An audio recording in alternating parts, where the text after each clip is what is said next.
One of our top stories this day, where it is a fight against time in New Zealand. Rescue teams are on the hunt for survivors of Tuesday's powerful earthquake. The number of dead has now risen to 75. Hundreds of people in the city of Christchurch are still missing and believed to be trapped under these huge piles of concrete and debris.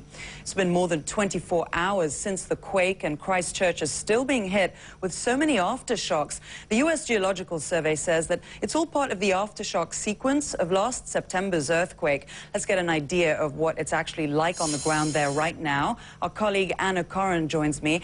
Anna, just describe what you're seeing and what people are telling you.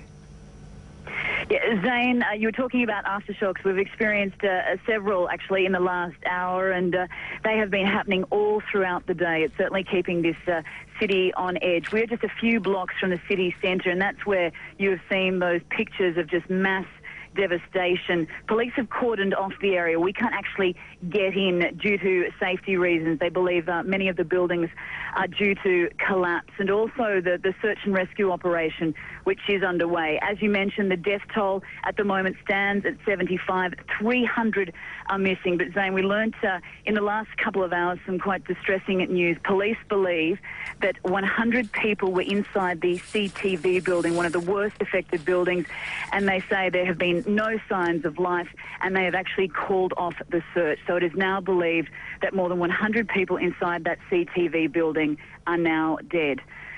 They have returned to the scene. They are there with sniffer dogs, but it is looking very grim. But of course, Ian, there was one success story today. That was Anne Bodkin. She was rescued from the Pine Gould building. She was trapped there for more than 25 hours, and fire crews got her out. And her husband was on the ground, and he was extremely emotional. He said that he couldn't actually speak to her, but that she was in great spirits, which is fantastic news.